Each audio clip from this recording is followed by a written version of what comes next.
നമസ്കാരം. എഡിറ്റേഴ്സ് അവറിലേക്ക് സ്വാഗതം. ആദ്യം പ്രധാന വാർത്തകൾ. ശബരിമലയിൽ വീണ്ടും യുവതീ പ്രവേശനം. മല ചവിട്ടിയെന്ന അവകാശവാദവുമായി ദളിത് ഫെഡറേഷൻ നേതാവ് മഞ്ജു ദൃശ്യങ്ങളും പുറത്തുവിട്ടു. മഞ്ജുവിന്റെ വീടിന് പോലീസ് സുരക്ഷ. മുന്നാക്കക്കാരിലെ പിന്നാക്കക്കാർക്ക് 10% സംവരണം ഏർപ്പെടുത്താനുള്ള ബില്ല് രാജ്യസഭ ചർച്ച ചെയ്യുന്നു. ബിൽ സെലക്ട് കമ്മിറ്റിക്ക് വിടണമെന്ന് കോൺഗ്രസ്. സംവരണം നൽകാൻ തൊഴിലെവിടെയെന്ന് കോൺഗ്രസിന്റെയും തൃണമൂൽ കോൺഗ്രസിന്റെയും ചോദ്യം. ബിൽ രാത്രി വോട്ടിനിടും. തൊഴിലാളികളുടെ 48 മണിക്കൂർ ദേശീയ പണിമുടക്ക് അവസാന മണിക്കൂറുകളിൽ പൊതുഗതാഗതം തടസ്സപ്പെട്ടത് ജനങ്ങളെ ബുദ്ധിമുട്ടിച്ചു. തിരുവനന്തപുരത്ത് SBI ശാഖയ്ക്ക് നേരെ ആക്രമണം. NGO യൂണിയൻ നേതാക്കൾ അടക്കമുള്ളവർക്കെതിരെ ജാമ്യമില്ലാ വകുപ്പുകൾ ചുമത്തി കേസെടുത്തു. ഗുജറാത്ത് വ്യാജ ഏറ്റുമുട്ടൽ കേസിൽ നരേന്ദ്രമോദിക്ക് തിരിച്ചടി. കേസുകളുടെ അന്വേഷണ റിപ്പോർട്ട് ഹർജിക്കാർക്ക് കൈമാറാൻ സുപ്രീം കോടതി ഉത്തരവ്. കേസ് അന്വേഷിച്ചു ജസ്റ്റിസ് HS ബേദി കമ്മീഷൻ. റിപ്പോർട്ടിൽ ഉന്നതരുടെ പേരെന്ന് സൂചന.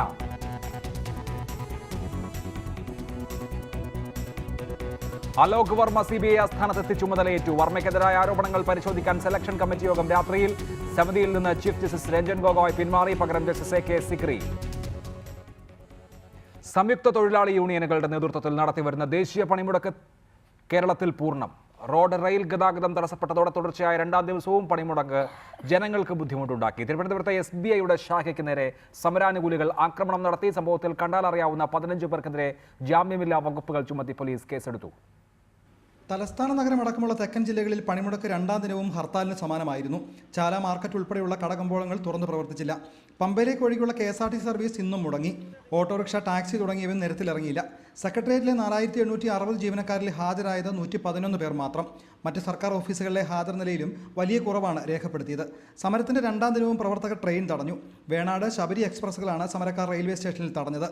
ഇതിനിടെ തിരുവനന്തപുരത്തെ സെക്രട്ടേറിയറ്റിന് സമീപത്തുള്ള SBI ശാഖ സമരാനുകൂലികൾ ആക്രമിച്ചു. ബാങ്ക് അടക്കണമെന്ന സമരക്കാരുടെ ആവശ്യം നിഷേധിച്ചോടെയാണ് ആക്രമണം ഉണ്ടായതെന്ന് മാനേജർ പ്രതികരിച്ചു. ക്യാബിനുള്ളിലെ കമ്പ്യൂട്ടർ, മേശ, ഫോൺ തുടങ്ങിയവയാണ് അടിച്ചു തകർത്തത്. സംഭവത്തിൽ 15 പേർക്കെതിരെ കന്റോൺമെന്റ് പോലീസ് ജാമ്യമില്ലാ വകുപ്പുകൾ ചുമത്തി കേസെടുത്തു. പൊതുമുതൽ നശിപ്പിക്കൽ, ഭീഷണിപ്പെടുത്തൽ, കയ്യേറ്റം ചെയ്യാൻ ശ്രമം തുടങ്ങിയ കുറ്റങ്ങളാണ് ഇവർക്കെതിരെ ചുമത്തിയിരിക്കുന്നത്. സംഭവത്തിൽ 1.5 ലക്ഷം രൂപയുടെ നഷ്ടമുണ്ടായെന്ന് SBI അധികൃതർ അറിയിച്ചു. അതേസമയം ഒറ്റപ്പെട്ട സംഭവങ്ങൾ സമരത്തിന്റെ ശോഭ കെടുത്തില്ല എന്നായിരുന്നു CPM സംസ്ഥാന സെക്രട്ടറി കോടിയേരി ബാലകൃഷ്ണന്റെ പ്രതികരണം. സെക്രട്ടേറിയറ്റിന് മുന്നിൽ പൊതുവഴി കയ്യേറി പന്തലിട്ടതിനും സമരസമിതിക്കെതിരെ പോലീസ് കേസെടുത്തിട്ടുണ്ട്. തൊഴിലും ജീവിത സാഹചര്യങ്ങളും തകർക്കുന്ന കേന്ദ്ര സർക്കാർ നയങ്ങൾക്കെതിരെയാണ് തൊഴിലാളി സംഘടനകൾ പണിമുടക്ക് പ്രഖ്യാപിച്ചിരിക്കുന്നത്. രാജ്യത്താകെ വിവിധ മേഖലകളിൽ നിന്നായി 20 കോടിയിലധികം തൊഴിലാളികളാണ് സമരത്തിൽ പങ്കെടുക്കുന്നത്. ഇന്ന് രാത്രി 12 മണിയോടെയാണ് 48 മണിക്കൂർ നീണ്ട പ്രതിഷേധം അവസാനിക്കുക. റിപ്പോർട്ടർ, തിരുവനന്തപുരം. ഈ വിഷയം ചർച്ച ചെയ്യുന്നു എഡിറ്റേഴ്സ് അവറിൽ Shri KS Sunilkumar, CITU, TB Mini, TUCI, Raghuraj, Bharatiya Mazdoor Sangh, ഒപ്പം ശ്രീ സേതുമാധവൻ, കേരള വ്യാപാരി വ്യവസായ ഏകോപന സമിതി, സേ നോ ടു ഹർത്താലിന്റെ പ്രവർത്തകൻ രാജു P നായരും ചർച്ചയിൽ പങ്കെടുക്കും. ആദ്യം ശ്രീ KS സുനിൽകുമാർ, ഇന്ത്യയിലെ തൊഴിലാളി വർഗം നടത്തിയിട്ടുള്ള ഉജ്ജ്വലമായ ഒരു സമരത്തിന്റെ ശോഭ കെടുത്തും വിധമല്ലേ അക്രമങ്ങൾ അരങ്ങേറിയിട്ടുള്ളത്?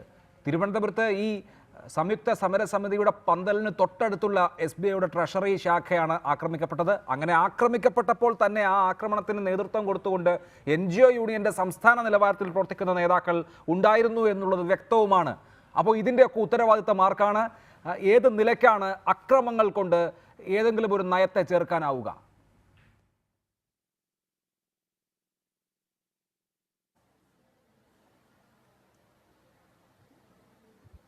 ഈ പണിമുടക്ക് സമരം രാജ്യത്തെ ഏതാണ്ട് 20 കോടിയിലേറെ വരുന്ന തൊഴിലാളികൾ അണിനിരന്ന ലോകത്തിലെ തന്നെ ഏറ്റവും വലിയ തൊഴിലാളി പങ്കാളിത്തമുള്ള പണിമുടക്ക് സമരമാണ്. പണിമുടക്ക് സമരം എന്നാൽ രാജ്യത്തെ തൊഴിലാളികൾ തങ്ങളുടെ 2 ദിവസക്കാലത്തെ വേതനം തനിക്ക് വേണ്ടതില്ല എന്ന് തീരുമാനിച്ച് പണിമുടക്കിയതാണ് പണിമുടക്ക് സമരം.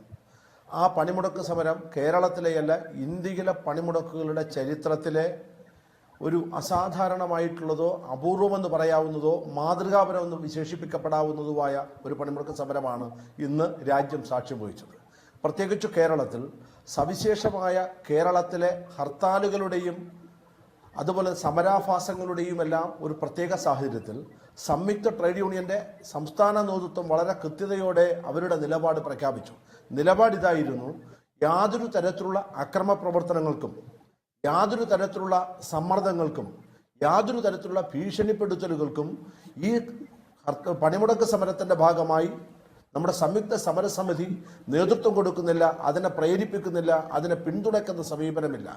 സ്വമേധയ തൊഴിലാളികൾ തങ്ങളുടെ ജീവിത ആവശ്യങ്ങൾ ഉയർത്തിക്കൊണ്ട് നടത്തുന്ന സമരം എന്ന നിലയിൽ തൊഴിലാളികൾ പണിമുടക്കലാണ് ഈ സമരം കൊണ്ട് പ്രധാനമായും സംയുക്ത ട്രേഡ് യൂണിയൻ ആഗ്രഹിച്ചത്. അത് തന്നെയാണ് ഇവിടെ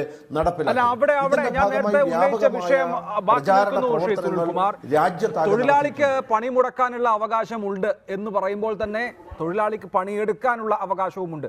മറ്റൊരാളുടെ ജോലിയെ, സഞ്ചാര സ്വാതന്ത്ര്യത്തെ ഏതെങ്കിലും തരത്തിൽ ഉപദ്രവിക്കുക, തടയുക എന്നുള്ളത് ഭരണഘടനാ വിരുദ്ധവുമാണ്.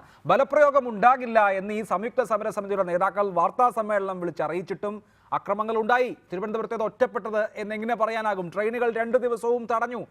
മഞ്ചേരിയിൽ കട തുറന്ന ആളുകൾക്ക് നേരെ അവർക്ക് പ്രയാസമുണ്ടാക്കുന്ന വിധത്തിലുള്ള ചെറുത്തുനിൽപ്പുണ്ടായി. അപ്പോൾ അക്രമങ്ങൾ എന്നുള്ളത് ഏത് തരത്തിലാണ് ഒരു സമരത്തിന്റെ മാർഗമായി മാറുക?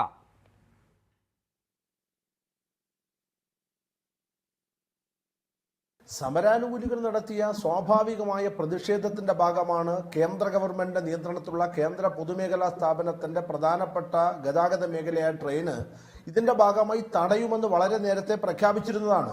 എന്നാൽ തൊഴിലെടുക്കാനുള്ള ഒരു തൊഴിലാളിയുടെയും സ്വാതന്ത്ര്യം തടയണമെന്ന് സംയുക്ത സമരസമിതി തീരുമാനിച്ചിട്ടില്ല.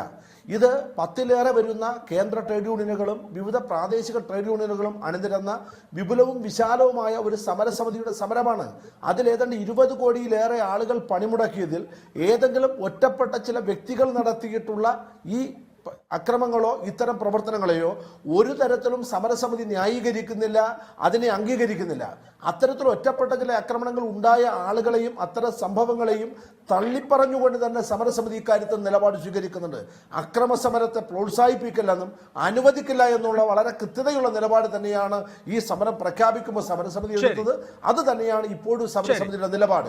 അതിൽ പങ്കെടുത്ത ആളുകളെ സംബന്ധിച്ച് ഞാൻ തിരുവനന്തപുരത്ത് സമരകേന്ദ്രത്തിൽ ഉണ്ടായിരുന്നയാളാണ്. ഒരു അവസരം തിരുവനന്തപുരത്ത് സമരകേന്ദ്രത്തിൽ ഉണ്ടായിരുന്ന ഒരാളാണ്. അഭിലാഷ്, ഒരു കാര്യം കൂടി പറയാൻ അനുവദിക്കണം. ശരി, ഞാൻ അങ്ങയിലേക്ക് വരാം. ഒരു കാര്യം തിരുവനന്തപുരത്തെ സമരകേന്ദ്രത്തിൽ ഒരു മിനിറ്റ് തിരുവനന്തപുരത്തെ സമരകേന്ദ്രത്തിൽ ഉണ്ടായിരുന്ന ഒരാൾ എന്ന നിലയിൽ 2 ദിവസവും ആ സമരത്തിൽ പങ്കെടുത്ത ആളുകൾ അക്രമം എന്തെന്നറിഞ്ഞ് അന്വേഷിക്കാനെത്തിയ ആളുകളാണ് NGO യൂണിയൻ നേതാക്കന്മാർ. അവർ അക്രമ പ്രവർത്തനം നടത്തിയവരല്ല, അതിന് നേതൃത്വം കൊടുത്തവരല്ല. ഇവിടെ നടന്ന സംഭവം എന്തെന്ന് അന്വേഷിച്ച് ആ സംഭവത്തിനകത്ത് ഒരു ഒത്തുതീർപ്പിനോ അല്ലെങ്കിൽ ഇത് അവസാനിപ്പിക്കാനോ ഇടപെടുന്ന നേതൃത്വപരമായ പങ്കുവഹിച്ചവരാണ് NGO യൂണിയന്റെ സംസ്ഥാന നേതാക്കൾ. അവർ അക്രമത്തിന് നേതൃത്വം കൊടുത്തവരല്ല. ഞാൻ ആ സ്ഥലത്ത് എത്തിയ ആളാണ്. ബ്രാഞ്ച് SBIയുടെ മാനേജറുമായി നേരിട്ട് സംസാരിച്ചയാളാണ്. ശരി, എന്തായാലും NGO യൂണിയൻ നേതാക്കൾ കയറിപ്പോകുന്ന ഒരു CCTV ദൃശ്യങ്ങളാണ് വന്നത്. ആക്രമണം നടത്തുന്നതിന്റെ ദൃശ്യങ്ങൾ വരട്ടെ, നമുക്ക് കാത്തിരിക്കാം. ശ്രീ രഘുരാജ്, നോക്കൂ, ഇത് 18ാമത്തെ പൊതുപണിമുടക്കാണ്. ഈ പണിമുടക്കിന് ആധാരമായിട്ടുള്ള വിഷയങ്ങളിൽ BMSന് അഭിപ്രായ വ്യത്യാസമുണ്ടോ? മിനിമം വേതനം 18,000 രൂപയാക്കുക, അതുപോലെ തന്നെ പെൻഷൻ 3,000 രൂപ ഉറപ്പാക്കുക തുടങ്ങിയ കാര്യങ്ങളൊക്കെ മുന്നോട്ട് വെക്കുന്ന പണിമുടക്കാണ്. മുൻപ് BMS പൊതു പണിമുടക്കുകളിൽ പങ്കെടുത്തിട്ടുണ്ട്. UPA സർക്കാർ ഭരിക്കുന്ന കാലത്ത് INTUC ഇതുപോലെയുള്ള ദേശീയ പണിമുടക്കിന്റെ ഭാഗമായി പണിമുടക്കിയ സംഘടനയാണ്. ഇപ്പോൾ നിങ്ങൾ ഈ പണിമുടക്കിന്റെ ഭാഗമാകാതിരിക്കുന്നത് എന്തുകൊണ്ടാണ്? BJPയുടെ ഒരു സഖ്യകക്ഷി അതല്ലെങ്കിൽ അതിന് കീഴെ നിൽക്കുന്ന ഒരു പ്രസ്ഥാനം എന്നുള്ള നിലയിൽ പ്രവർത്തിക്കേണ്ടതാണോ ഒരു ട്രേഡ് യൂണിയൻ? അതുകൊണ്ട് മാത്രമല്ല, ഈ പണിമുടക്ക് എന്ന് പറഞ്ഞാൽ രാഷ്ട്രീയ പ്രേരിതമാണ്. കാരണം ഈ 18,000 രൂപ മിനിമം വേജസ് ആവശ്യപ്പെട്ടവർ കേരളത്തിൽ 2015 ശേഷം തോട്ടം മേഖലയിൽ ശമ്പള വർധന ഉണ്ടായിട്ടില്ല. അതിനെപ്പറ്റി മിണ്ടുന്നില്ല. എന്താണ് കേരളത്തിൽ 18,000 രൂപ പ്രഖ്യാപിക്കാത്ത തോട്ടം തൊഴിലാളികൾക്ക്? രാഷ്ട്രീയ പ്രേരിതമായി നരേന്ദ്രമോദി ഭരിക്കുന്നത് കൊണ്ടും അത് എന്താണ് ആവശ്യം? യൂണിയൻ രജിസ്റ്റർ ചെയ്യാൻ 45 ദിവസം എടുക്കരുതെന്നുള്ളതാണ് ആവശ്യം. അല്ല, മൻമോഹൻ സിംഗും ഭരിച്ചിരുന്ന കാലത്തും ഉണ്ടായിരുന്നു എല്ലാ വർഷവും പണിമുടക്ക്. ഈ ഗവൺമെന്റ് നേരെ തിരിച്ചാണ്. നരേന്ദ്രമോദി ഗവൺമെന്റ് ഡോക്ടർ BR അംബേദ്കറിന് ശേഷം തൊഴിലാളികൾക്ക് അനുകൂലമായി ഇത്തരമൊരു സാഹചര്യം ഉണ്ടായിട്ടില്ല, ഇത്തരമൊരു ഗവൺമെന്റും ഉണ്ടായിട്ടില്ല. കാരണം 40 ലക്ഷത്തോളം വരുന്ന അംഗനവാടി ആശാ വർക്കർമാരുടെ ശമ്പളം വർദ്ധിപ്പിച്ചു. PF-ലും ESIയിലും വേണ്ട മാറ്റം വരുത്തി. ബോണസ് ആക്ട് മാറ്റം വരുത്തി ഈ ഗവൺമെൻറ്റാണ്. തൊഴിലെടുത്ത സ്ത്രീകൾക്ക് 26 ആഴ്ചയുള്ള പ്രസവ അവധി അനുവദിച്ചത് ഈ ഗവൺമെൻറ്റാണ്. രാഷ്ട്രീയ പ്രേരിത ഇനി എന്ത് ചെയ്താലും നരേന്ദ്രമോദി ഭരിക്കുന്നതുകൊണ്ട് ഇവർ സമരം നടത്തും. അല്ല, അങ്ങനെയാണെങ്കിൽ പിന്നെ മൻമോഹൻ സിംഗ് ഭരിച്ചിരുന്ന കാലത്ത് ഉണ്ടായിരുന്നല്ലോ. മൻമോഹൻ സിംഗ് ഭരിക്കുന്ന സമയത്ത് മൻമോഹൻ സിംഗ് ചർച്ചയ്ക്ക് പോലും തയ്യാറല്ലായിരുന്നു. അത് ശരി, ഇപ്പൊ ചർച്ചയ്ക്ക് തയ്യാറാണ്. മന്ത്രിതല സമിതിയുണ്ട്, ചർച്ച നടത്തുന്നു, എല്ലാം നടത്തുന്നു. പക്ഷെ അവർക്ക് അങ്ങനെ ആവശ്യമില്ല. എവിടെങ്കിലും ആവശ്യം എഴുതി വെച്ചിട്ടുണ്ടോ അവര്? ശരി ശരി ശരി ശ്രീമതി ടി.ബി. മിനി, എന്തുകൊണ്ട് ഈ സമരം, എന്തിന് ഈ സമരം? 48 മണിക്കൂർ സമരമായിരുന്നു. നല്ല നിലയ്ക്കുള്ള ബുദ്ധിമുട്ട് ജനങ്ങൾക്ക് ഉണ്ടായിട്ടുണ്ട്. അതേസമയം തന്നെ പണിമുടക്കാനുള്ള തൊഴിലാളികളുടെ അവകാശത്തെ മാനിക്കുകയും ചെയ്യുന്നു. ഈ പണിമുടക്കിൽ ഒരു സാഹചര്യവും ഉണ്ടായിരുന്നില്ല എന്നിവിടെ മുൻപ് പണിമുടക്കിൽ പങ്കെടുത്തിട്ടുള്ള BMS ചൂണ്ടിക്കാണിക്കുമ്പോൾ എന്താണ് നിങ്ങളുടെ നിലപാട്? വെറുതെ ജനങ്ങളെ ബുദ്ധിമുട്ടിക്കാൻ വേണ്ടി മാത്രമായിരുന്നു ഒരു പണിമുടക്ക്? യഥാർത്ഥത്തിൽ രഘുരാജ് BMSന്റെ രാഷ്ട്രീയ പ്രേരിത സംസാരം മാത്രമാണ് സംസാരിക്കുന്നതാണ് എനിക്ക് പറയാനുള്ളത്. കാരണം കഴിഞ്ഞ UPA സർക്കാരിൻ്റെ കാലത്ത് 2013 ഫെബ്രുവരി 20-21 തീയതികളിൽ ദേശത്ത് 48 മണിക്കൂർ നമ്മൾ പണിമുടക്കിയപ്പോൾ അന്ന് BMS ഉണ്ടായിരുന്നു. അന്ന് BMS അടക്കമുള്ള സംയുക്ത ട്രേഡ് യൂണിയൻ വെച്ച 13 മുദ്രാവാക്യങ്ങളുണ്ട്. ആ 12 മുദ്രാവാക്യങ്ങൾ തന്നെയാണ് ഇപ്രാവശ്യവും സംയുക്ത തൊഴിലാളി യൂണിയൻ മുന്നോട്ട് വെച്ചിരിക്കുകയും ആവശ്യപ്പെട്ടിരിക്കുന്നത്. പിന്നെ രഘുരാജ് പറഞ്ഞത് ഒരു തരത്തിലും ഒരു സർക്കാർ മൻമോഹൻ സിംഗിൻ്റെ കാലത്ത് ചർച്ചയ്ക്ക് വിളിച്ചില്ല എന്നുള്ളത് അതവിടെ നിൽക്കട്ടെ. പക്ഷേ ഈ സർക്കാരിൻ്റെ കാലത്ത് ട്രേഡ് യൂണിയനുകളുടെ ഈ സമരത്തിൻ്റെ നോട്ടീസ് കൊടുത്തതിന് ശേഷം നിങ്ങൾ ആരെങ്കിലും കണ്ടിട്ടുണ്ടോ ഈ സർക്കാർ സെൻട്രൽ ട്രേഡ് യൂണിയനുകളെ വിളിച്ച് ചർച്ചയ്ക്ക് ഈ വിഷയങ്ങളുമായി ബന്ധപ്പെട്ടുകൊണ്ട് തയ്യാറായിട്ടുള്ളത്?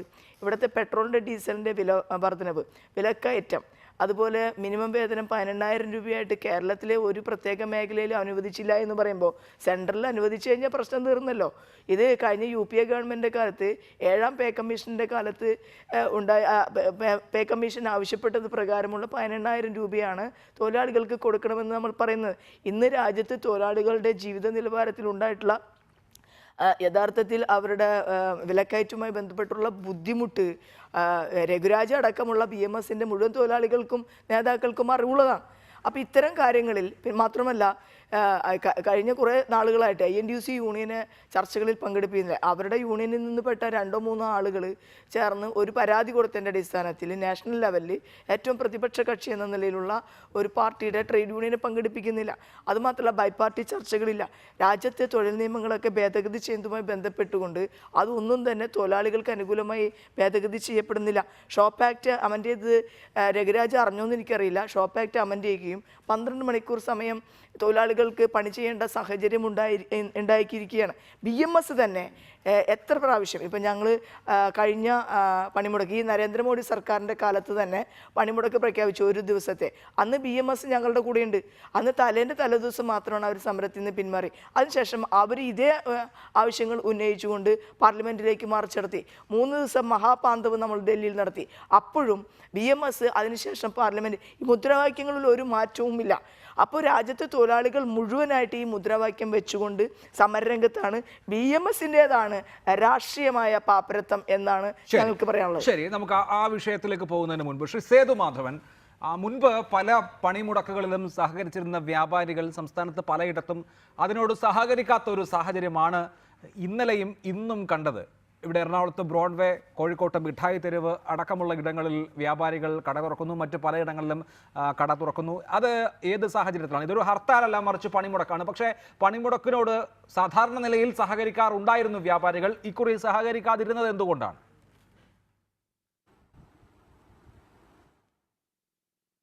വ്യാപാരികൾ സഹകരിക്കാതിരിക്കാൻ പ്രധാന കാരണം കഴിഞ്ഞ വർഷം 97 ഹർത്താലുകളാണ് കേരളത്തിൽ. ഈ 97 ഹർത്താലുകളുടെ വിജയം കണക്കൂട്ടിയ കച്ചവട സ്ഥാപനങ്ങൾ അടച്ചിട്ടുകൊണ്ട് ഈ കഴിഞ്ഞ 20-ാം തീയതി ഡിസംബർ 20-ന് ഞങ്ങളൊരു തീരുമാനമെടുത്ത്, ഞങ്ങളും ഏകദേശം 42 സംഘടനകളും കൂടിക്കൊണ്ട് ഒരു തീരുമാനമെടുത്ത് കേരളത്തിൽ അടുത്ത 2019 ഹർത്താൽ വിരുദ്ധ വർഷമായി നടപ്പിലാക്കും എന്നൊരു തീരുമാനം എടുത്തതിൻ്റെ അടിസ്ഥാനത്തിൽ തന്നെയാണ് 3-ാം തീയതി നടന്ന ഹർത്താൽ. പെട്ടെന്നുണ്ടായ ഹർത്താലിൽ ഞങ്ങൾ പ്രതിഷേധിച്ചു. ഇന്നലെയും ഇന്നുമായി നടന്ന പൊതുപണിമുടക്ക് ഹർത്താലാക്കരുത് എന്ന് ഞങ്ങൾ വളരെ മുമ്പ് തന്നെ ആവശ്യപ്പെട്ടിരുന്നു. 4-ാം തീയതി 5-ാം തീയതി ഒക്കെ ഞങ്ങൾ ഇതിൻ്റെ ഉന്നത നേതാക്കന്മാരുമായി കത്ത് മുഖേന ആവശ്യപ്പെട്ട് പൊതുപണിമുടക്ക് ഹർത്താലാക്കുമ്പോൾ അത് കച്ചവട മേഖലയെ ബാധിക്കും. അതിനെതിരെ ഞങ്ങൾ ശക്തമായി പ്രതികരിക്കുകയും ചെയ്തതിന്റെ ഭാഗമാണ് മിഠായിത്തെരുവ് പോലെയുള്ള സ്ഥലങ്ങളിൽ ഇന്നലെയും ഇന്നുമായി ഞങ്ങൾക്ക് അവകാശപ്പെടാം 70-80% കച്ചവട സ്ഥാപനങ്ങൾ തുറന്ന് പ്രവർത്തിക്കാൻ കാരണം എടുത്ത തീരുമാനം ഒരുപക്ഷെ 1, 2, 3, 4 ദിവസം കൊണ്ടോ അല്ലെ 1, 2, 4 മാസങ്ങൾ കൊണ്ടോ നടപ്പിലാക്കാൻ കഴിയും എന്നൊന്നും ഞങ്ങൾക്ക് വിശ്വാസമില്ല. പക്ഷേ കഴിഞ്ഞ ദിവസം 3-ാം തീയതി നടന്ന ഹർത്താൽ, ആ ഹർത്താലിൽ ഞങ്ങൾ കടകമ്പോളങ്ങൾ തുറക്കാൻ തീരുമാനിച്ചപ്പോൾ ഞങ്ങൾക്ക് ഏറ്റവും വലിയ സന്തോഷം തോന്നിയത് ഈ നാട്ടിലെ പൊതുജനങ്ങൾ മുഴുവൻ ഞങ്ങളുടെ പിന്നിലായിരുന്നു. കുട്ടികളുള്ള രക്ഷിതാക്കൾ മൊത്തം ഞങ്ങളുടെ പിന്നിൽ വന്നു. കാരണം അവർക്കറിയാം ഒരു സുപ്രഭാതത്തിൽ ഹർത്താൽ പ്രഖ്യാപിച്ചാൽ അത് കുട്ടികളുടെ വിദ്യാഭ്യാസത്തെ, കുട്ടികളുടെ പരീക്ഷയെ ബാധിക്കുന്നു, അല്ലെങ്കിൽ അവരുടെ ഉന്നതമായ ഭാവിയെ ബാധിക്കുന്നു എന്നുള്ളത് കൊണ്ട് മിഠായി തെരുവിൽ ഞങ്ങൾ അന്ന് നടത്തിയ സമരത്തിനെതിരെ നടത്തിയ പ്രതിഷേധ ജാഥയിലും പരിപാടിയിലും ഒരു വിഭാഗം ആളുകളല്ല, മൊത്തം ആളുകൾ ഞങ്ങളെ സഹായിച്ചു.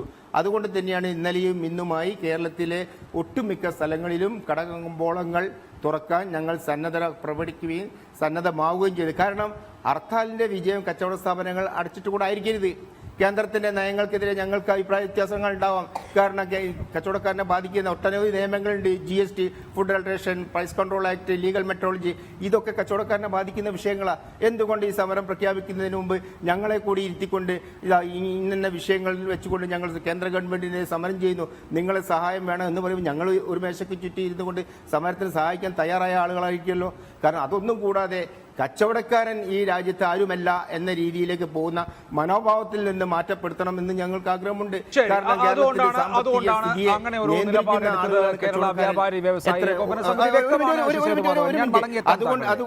അതുകൊണ്ടാണ് എനിക്ക് മനസ്സിലായി എന്തുകൊണ്ടാണ് അങ്ങനെ നിലപാടെടുത്തത്. ശ്രീ രാജു പി നായർ, ഹർത്താലുകൾ ഏത് തരത്തിൽ ജനങ്ങളെ ബുദ്ധിമുട്ടിക്കുന്നു എന്നുള്ള കാര്യത്തിന് മലയാളികളെ സംബന്ധിച്ച് പ്രത്യേകം ഒരു സാക്ഷ്യം ആവശ്യമില്ല. ഈ കഴിഞ്ഞ 3 മാസമായി അതിൻ്റെ ഏറ്റവും മോശം നിലയിലുള്ള അവസ്ഥ അനുഭവിച്ചു വരുന്ന ജനങ്ങളാണ്. ഇവിടെ ഹർത്താലല്ല, മറിച്ച് തൊഴിലാളികളുടെ പണിമുടക്കാണ്. തൊഴിലാളികൾക്ക് പണിമുടക്കാനുള്ള എല്ലാ തരത്തിലുള്ള അവകാശവും ജനാധിപത്യപരമായി ഭരണഘടനാപരമായുള്ള അവകാശമുണ്ട്.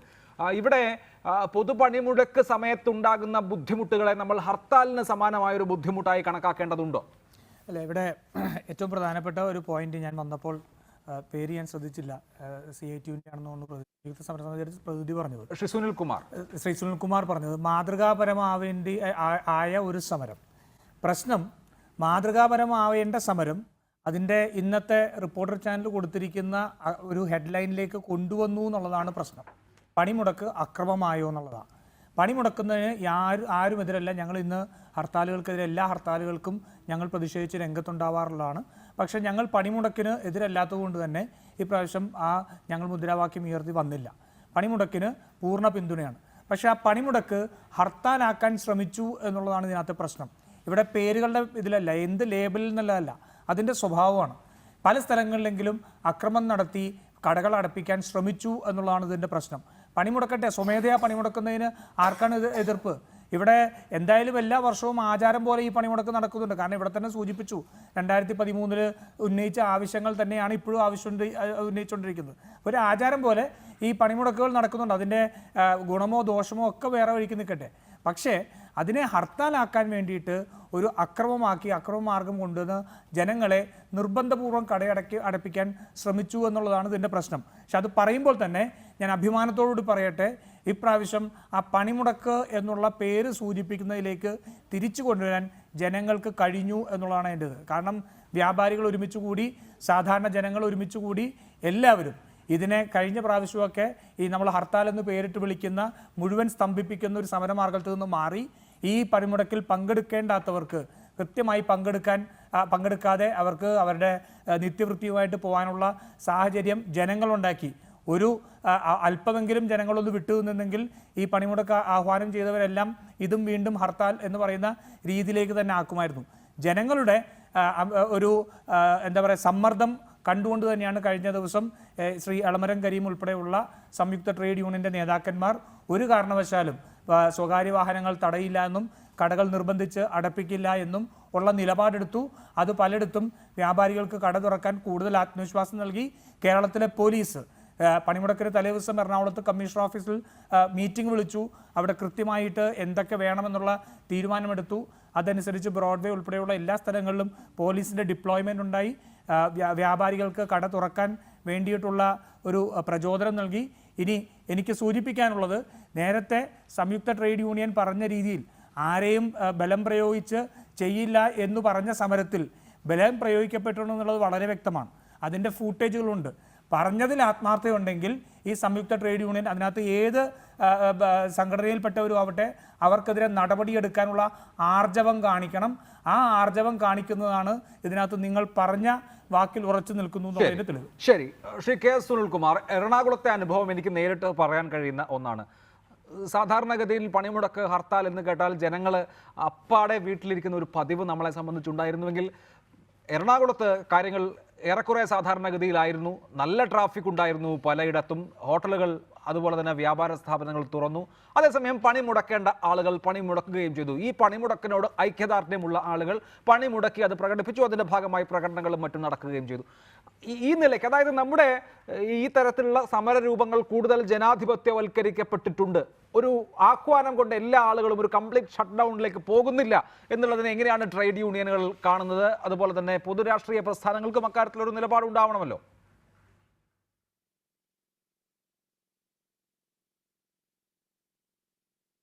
കേരളത്തിലെ ഈ പണിമുടക്ക് സമരത്തിനെ ഹർത്താലായി ചിത്രീകരിക്കാൻ നടക്കുന്ന ബോധപൂർവമായ നീക്കം ഉപേക്ഷിക്കാൻ ഒരു സംഘം ആളുകൾ തയ്യാറാകണം. ഈ പണിമുടക്ക് സമരത്തിനുണ്ടായ ചില ഒറ്റപ്പെട്ട അക്രമങ്ങളെ പൊതുവൽക്കരിക്കാനും അക്രമസമരമായി ഇതിനെ പ്രചരിപ്പിക്കാനും നടത്തുന്ന നീക്കം തന്നെ അത്തരം പ്രവർത്തനങ്ങൾക്ക് കരുത്തുപകരുന്നതാണ്. ഒറ്റപ്പെട്ട ഇത്തരം അക്രമ പ്രവർത്തനങ്ങൾക്ക് ഉത്തരവാദിയായ ആളുകൾ ആരാണെന്ന് കണ്ടെത്തി അവരെ ഒറ്റപ്പെടുത്തുന്നതിനും മേലിൽ ഇത്തരം നടപടികൾ ഉണ്ടാകാതിരിക്കുന്നതിനും വേണ്ടുന്ന ജാഗ്രത തന്നെ സംയുക്ത ട്രേഡ് യൂണിയന്റെ ഭാഗത്തു നിന്നും CITUവിന്റെ ഭാഗത്തു നിന്നും ഉണ്ടാകുമെന്ന് അതിന്റെ സമരസമിതിയുടെ അഖിലേന്ത്യാ നേതാക്കന്മാർ വളരെ കൃത്യതയോടെ പ്രഖ്യാപിച്ചതാണ്. പിന്നെ പൊതുജനങ്ങളുടെ ബുദ്ധിമുട്ട്, ആരാണ് ഈ പൊതുജനങ്ങൾ എന്ന് നിങ്ങൾ പ്രത്യേകിച്ച് ഈ സമൂഹത്തെ മാറ്റുന്നു എന്ന് ഞങ്ങൾക്കറിയില്ല. ഇന്ത്യയിലെ ആകെ ജനസംഖ്യ 136 കോടിയാണ്. രാജ്യത്ത് പണിമുടക്കിയത് ഏതാണ്ട് 20 കോടിയിലേറെ ജനങ്ങളെന്ന് കേന്ദ്ര ഏജൻസിയുടെ റിപ്പോർട്ട് ഇന്നിപ്പോൾ വൈകിട്ട് വന്നിട്ടുണ്ട്.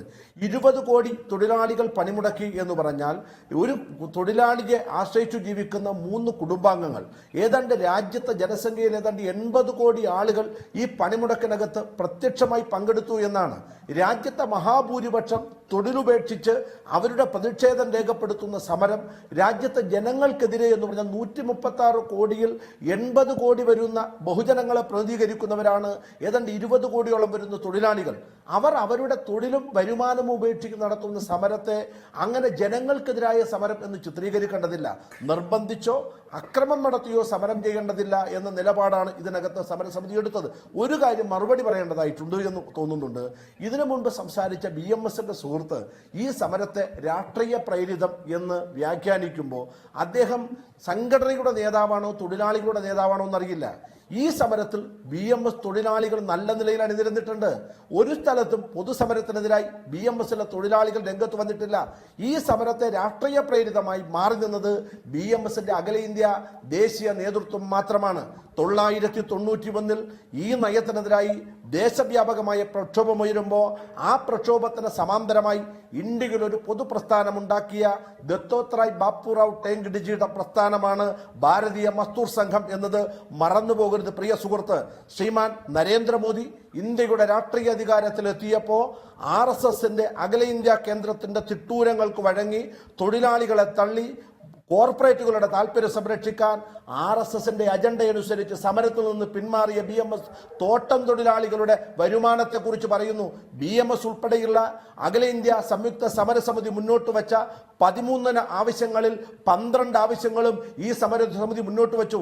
ഇന്ത്യൻ പ്രധാനമന്ത്രി ചെയർമാനായിട്ടുള്ള ഇന്ത്യൻ ലേബർ കോൺഫറൻസ് 4 വർഷക്കാലമായി കൂടുന്നില്ല. അംഗസംഖ്യ കൊണ്ട് ഇന്ത്യയിൽ 1-ാം സ്ഥാനത്ത് നിൽക്കുന്ന INTUCയുടെ പ്രതിനിധിയെ ത്രികക്ഷി ചർച്ചയിൽ വിളിക്കുന്നില്ല. തൊഴിലാളി വിരുദ്ധവും ജനാധിപത്യ വിരുദ്ധവുമായിട്ടുള്ള സമീപനം ഇന്ത്യയിലെ കോർപ്പറേറ്റുകൾക്ക് വേണ്ടിയിട്ട് അവരുടെ സാമ്പത്തിക അജണ്ട നടപ്പിലാക്കാൻ ഇന്ത്യയുടെ തൊഴിൽ മേഖലയിൽ നടപ്പിലാക്കുന്ന ഗവൺമെന്റിന്റെ ദല്ലാളു പണിയാണ് ഇന്ത്യയിൽ ഭാരതീയ മസ്ദൂർ സംഘം ചെയ്യുന്നത്. ഈ പണിമുടക്ക് കൂടി കഴിയുമ്പോൾ ഇന്ത്യയിലെ തൊഴിലാളികൾക്കിടയിൽ നിന്ന് എല്ലാ നിലയിലും ഒറ്റപ്പെടുന്ന സംഘടനയായി ഇന്ത്യയിലെ ഭാരതീയ മസ്ദൂർ സംഘം മാറും. ഇത് ഇന്ത്യയിലെ തൊഴിലാളികളുടെ ആവശ്യങ്ങളാണ് മുന്നോട്ട് വെച്ചത്. മിനിമം ശമ്പളം 18,000, 60 വയസ്സ് പ്രായപൂർത്തിയായ തൊഴിലാളികൾക്ക് 3,000 രൂപ മിനിമം പെൻഷൻ വേണം. ഇന്ത്യൻ പാർലമെന്റിനെ മറികടന്ന് കോർപ്പറേറ്റുകൾക്ക് വേണ്ടി ഇന്ത്യയിൽ നടപ്പിലാക്കിയ ഫിക്സഡ് ടൈം എംപ്ലോയ്മെന്റ് എന്ന സ്ഥിരജോലി നഷ്ടപ്പെടുത്തുന്ന BJP ഗവൺമെന്റ് തെറ്റായ നയം, ഇന്ത്യയിൽ സ്വദേശി ജാഗരണ മഞ്ജു പറഞ്ഞ RSS നിയന്ത്രിക്കുന്ന ഗവൺമെന്റാണ് ഇന്ത്യയിലെ പൊതുമേഖല വിൽക്കാൻ തീരുമാനിച്ചത്. ഇന്ത്യൻ റെയിൽവേ സ്വകാര്യവൽക്കരിക്കാൻ പോകുന്നു. കേരളത്തിലെ Ernakulam south railway station Kozhikode railway station വിൽക്കാൻ തീരുമാനിച്ച പട്ടികയിലുണ്ട്. 1934 ആരംഭിച്ച തിരുവനന്തപുരത്തെ അന്താരാഷ്ട്ര വിമാനത്താവളം വിൽക്കാൻ തീരുമാനിച്ചു. കൊച്ചിൻ ഷിപ്പ്യാർഡ് വിൽക്കാൻ തീരുമാനിച്ചു. FACT ആലുവയുടെ യൂറിയ നിർമ്മാണ ഫാക്ടറി വിൽക്കാൻ തീരുമാനിച്ചു. ഭാരത് എർത്ത് മൂവീസ് വിൽക്കാൻ തീരുമാനിച്ചു. ലാഭത്തിൽ പ്രവർത്തിക്കുന്ന കേന്ദ്ര പൊതുമേഖലാ സ്ഥാപനമായ HLL എന്ന ഹിന്ദുസ്ഥാൻ ലൈഫ് കെയർ ലിമിറ്റഡ് പോലും വിൽക്കാൻ അച്ചാരം വാങ്ങിയ ഗവൺമെന്റാണ് ഈ ഗവൺമെന്റ്.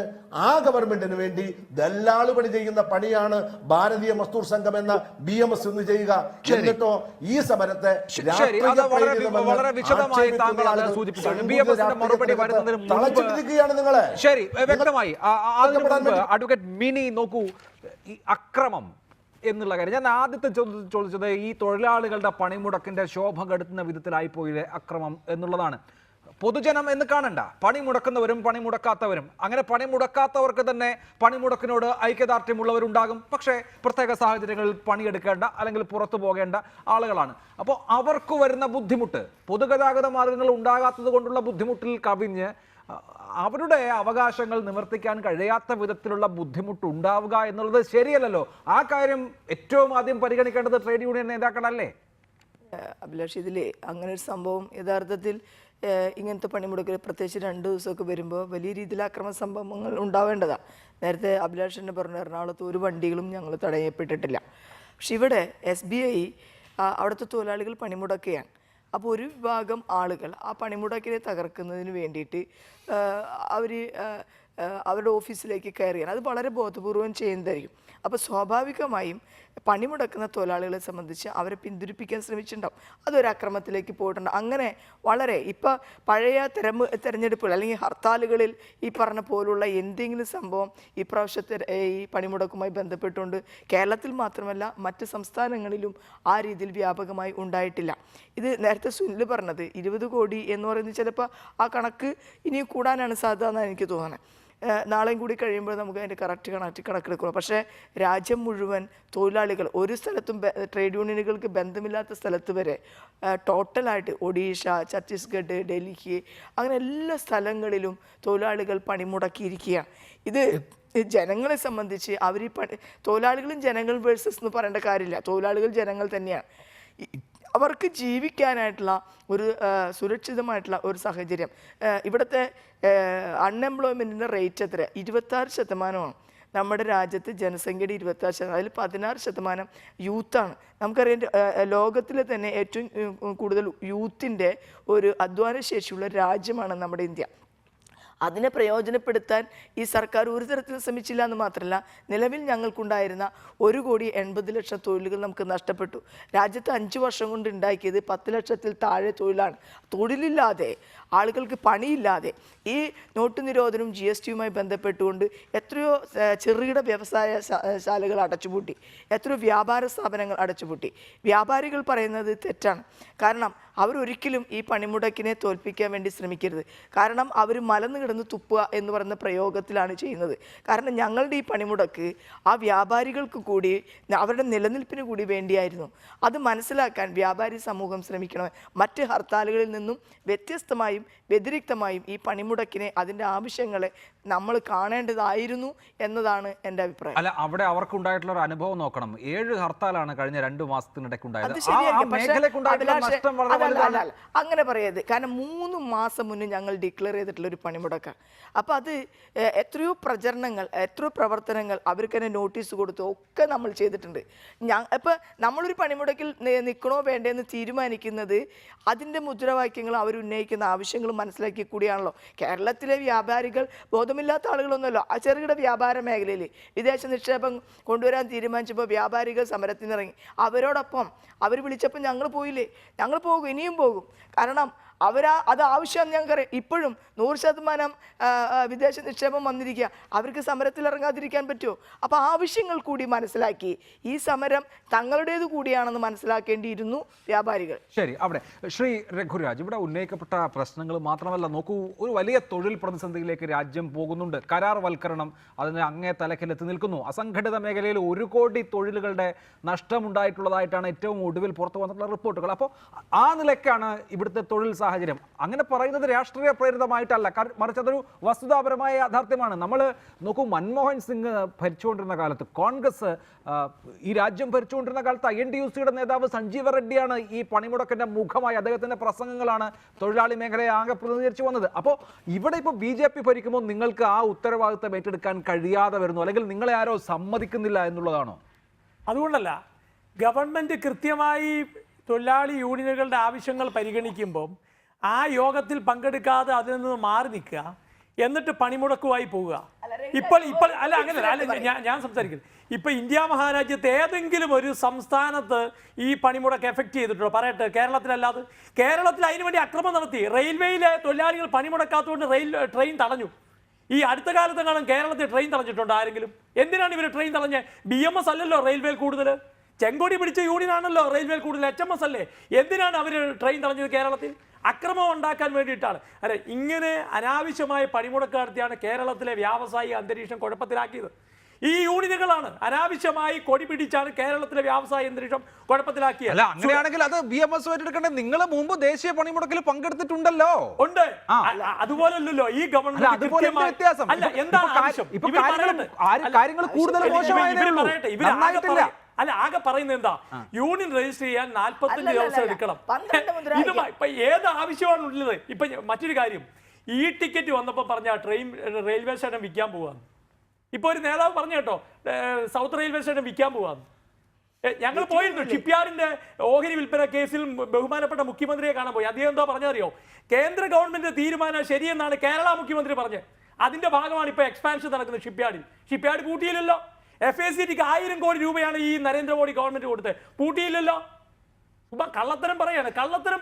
അല്ല, അവിടെ നോക്കൂ, ഇവിടെ ഉന്നയിക്കപ്പെട്ടിട്ടുള്ള മുദ്രാവാക്യങ്ങളിൽ മിനിമം വേതനം 18,000 രൂപയാക്കുക, സാർവത്രിക സാമൂഹ്യ സുരക്ഷാ പദ്ധതി നടപ്പാക്കുക, തൊഴിലാളികളുടെ വേതനങ്ങളും സൗകര്യങ്ങളും സ്കീം തൊഴിലാളികളുടേത് ഉറപ്പുവരുത്തുക, ധനമേഖലയെ സംരക്ഷിക്കുക, പൊതുമേഖലാ സ്ഥാപനങ്ങൾ വിറ്റുതുലക്കുന്ന നടപടി ഉപേക്ഷിക്കുക, കരാർവൽക്കരണം അവസാനിപ്പിക്കുക, മിനിമം പെൻഷൻ 3000 രൂപ ഉറപ്പുവരുത്തുക, തൊഴിൽ നിയമ ഭേദഗതി പിൻവലിക്കുക. ഇതൊക്കെ തൊഴിലാളികളുടെ പൊതുവായ ആവശ്യമാണല്ലോ. അതെങ്ങനെയാണ് രാഷ്ട്രീയ പ്രേരിതമായി വേണ്ടാത്ത ആവശ്യമാവുന്നത്? സാമൂഹ്യ സുരക്ഷാ പദ്ധതിയിൽ ആദ്യത്തേതാണ് ആയുഷ്മാൻ പദ്ധതി. കേരളം എന്താ ഒപ്പിടാത്തെ?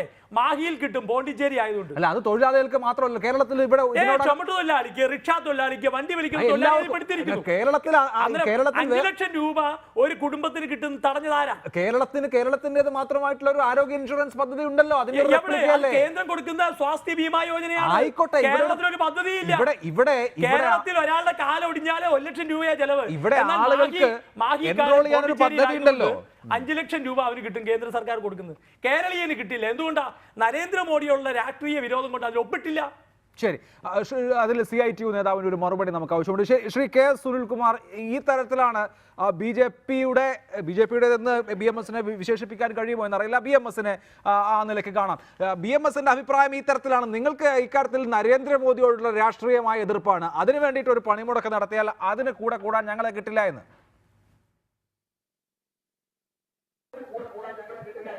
എൻ്റെ പ്രിയ സുഹൃത്ത് BJPയുടെ നേതാവും രാജ്യസഭ MP-യുമായ V. മുരളീധരനോട് ചോദിക്കണം.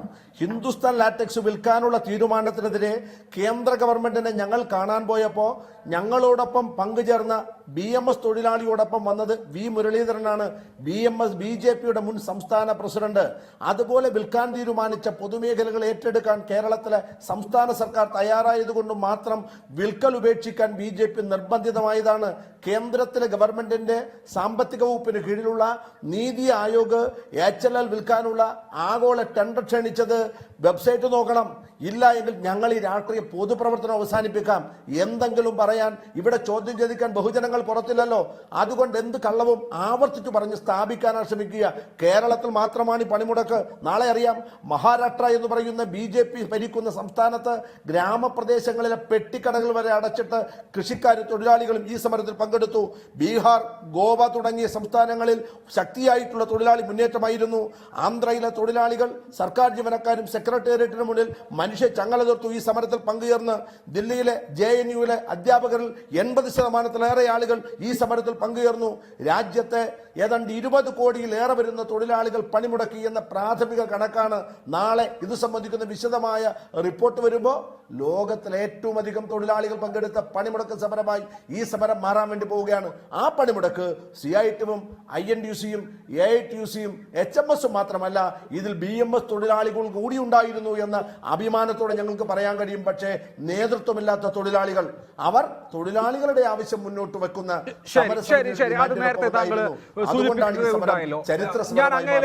തൊഴിലെടുക്കുന്നവരുടെ സമരമായി.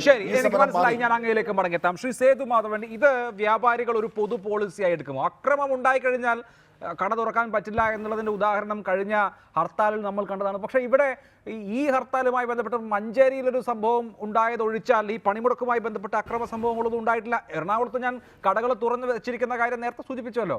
അവിടെ കടകൾ അടപ്പിക്കാൻ അല്ലെങ്കിൽ ബലം പ്രയോഗിച്ച് നിങ്ങൾ കട തുറക്കരുത് എന്ന് പറയാൻ ആളുണ്ടായിട്ടില്ല എന്നുള്ളതും ശ്രദ്ധേയമാണ്. അപ്പോൾ ആ നിലയ്ക്കുള്ള ഒരു സമീപനം വ്യാപാരികളിൽ നിന്ന് ഉണ്ടാകുന്നുണ്ടോ? ഇവിടെ ട്രേഡ് യൂണിയൻ നേതാക്കൾക്കുള്ള പരാതി ഈ സമരത്തിന്റെ സ്പിരിറ്റിനെ വ്യാപാരികൾ ഏറ്റെടുത്തിട്ടില്ല എന്നുള്ളതാണ്.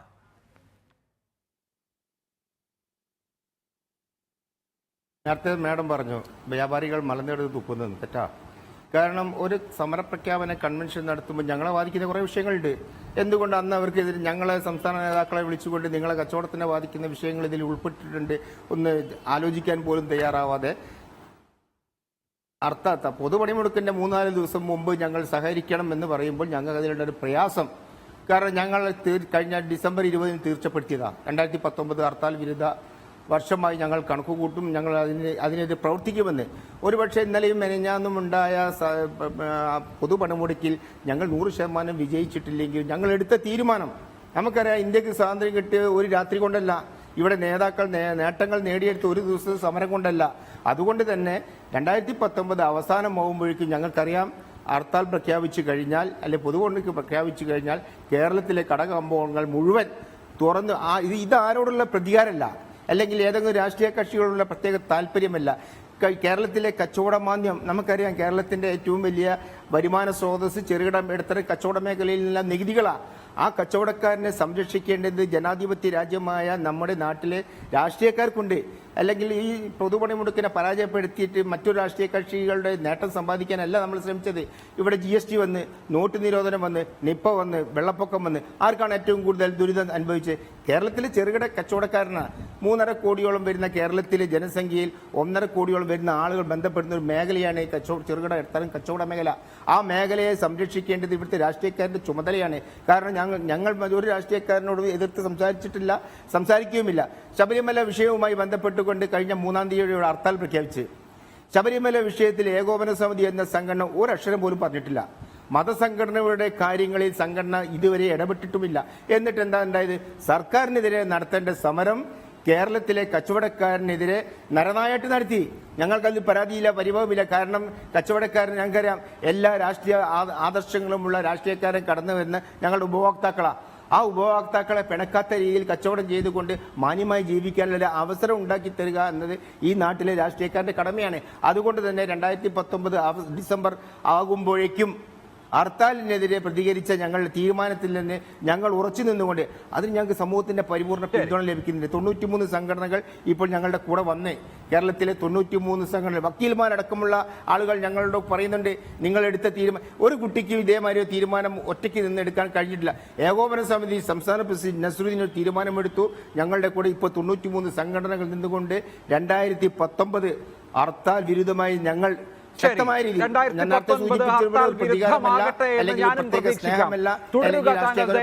അങ്ങയിലേക്ക് മടങ്ങിയെത്താം. ശ്രീ രാജു പി നായർ, സമ്പൂർണ്ണമായി കേരളത്തെ അടച്ചിട്ടുകൊണ്ടുള്ള ഒരു സമരം ഇനി സാധ്യമാകില്ല എന്ന ഒരു സൂചനയാണോ നമുക്ക് ഈ വർഷം നൽകുന്നത്? കാരണം അങ്ങനെ ഒരു ആഹ്വാനം ഉണ്ടായാൽ ഉടനെ സ്വമേധയാ ആളുകൾ വീട്ടിലിരിക്കുക, അവർക്ക് ഇഷ്ടമുണ്ടായിട്ടോ അങ്ങനെ അല്ലാഞ്ഞിട്ടോ എന്തായാലും വീട്ടിലിരിക്കുക എന്നുള്ള ഒരു ശീലത്തിലേക്ക് വന്നിരുന്നു. അത് ഇനി മാറാൻ പോവുകയാണ്. ആളുകൾക്ക് സമരത്തോട് ആഭിമുഖ്യമുണ്ടെങ്കിൽ അവർ വീട്ടിലിരിക്കും, അതല്ലെങ്കിൽ അവർ ജോലിക്കോ മറ്റു കാര്യങ്ങൾക്കോ പോകും എന്നുള്ള നിലയിലേക്ക് ഈ നാടെത്തിയോ? തീർച്ചയായും. ഞാനിപ്പോൾ എന്താ പ്രശ്നം അറിയോ, ഇപ്പോൾ കേരളത്തിലെ ജനങ്ങൾ മുഴുവൻ രാഷ്ട്രീയമായിട്ട് വളരെയധികം അവബോധമുള്ളവരും അവർ സമരങ്ങളിലൊക്കെ ചെയ്ത് പാരമ്പര്യമുള്ള സമരത്തിൻ്റെയൊക്കെ ഭാഗമായിരുന്നവരാണ്. പക്ഷെ ഇവരെന്ത് ചെയ്ത് സംഭവിച്ചെന്നറിയോ, ജനങ്ങൾക്ക് യാതൊരു ബന്ധവുമില്ലാത്ത വിഷയങ്ങളിൽ പോലും അവരെ ആക്രമിച്ച് ഭീഷണിപ്പെടുത്തി അടിച്ചമർത്തി തങ്ങളുടെ രാഷ്ട്രീയ മുദ്രാവാക്യങ്ങൾ നടപ്പാക്കാനുള്ള ഉപകരണമാക്കി മാറ്റിയപ്പോൾ ജനങ്ങൾ, നമ്മൾ ഇടയ്ക്ക് പറയാറില്ലേ ജനങ്ങൾ ആഘോഷിക്കുക എന്ന് പറയില്ലേ, അവൻ്റെ ആഘോഷമല്ല, അവൻ്റെ ഒരു ദിവസത്തെ വേതനം, അവൻ്റെ ഒരു ദിവസത്തെ ജീവിതം തകരേണ്ട, അവൻ്റെ അവസാനം ഇതിനെ പുച്ഛിച്ച് തള്ളുന്നതാണ്.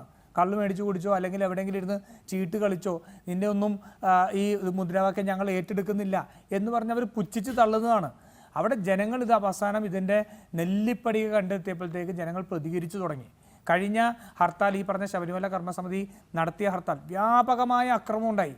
വ്യാപകമായ അക്രമങ്ങൾ ഉണ്ടായിട്ട് പോലും ഈ നാട്ടിലെ ജനങ്ങൾ, ഈ നാട്ടിലെ വ്യാപാര സംഘടനകൾ ചെറുത്തുനിൽപ്പിന് തയ്യാറായി എന്നുള്ളതാണ് ഏറ്റവും വലിയ പ്രതീക്ഷ. അവർ പ്രതികരിച്ചു തുടങ്ങി. അവർ രാഷ്ട്രീയമായ അഭിപ്രായമില്ലാണ്ടല്ല, ഇത്രമാത്രം സംഘടിതമായ കൊടികൾ ഉപയോഗിച്ചുകൊണ്ട് അവരെ അടിക്കാൻ ശ്രമിക്കുമ്പോഴും അവർ തിരിഞ്ഞു നിന്ന് തുടങ്ങി എന്നുള്ളത് ജനങ്ങൾ പ്രതികരിക്കാൻ തുടങ്ങിയിരിക്കുന്നുള്ളതാണ്.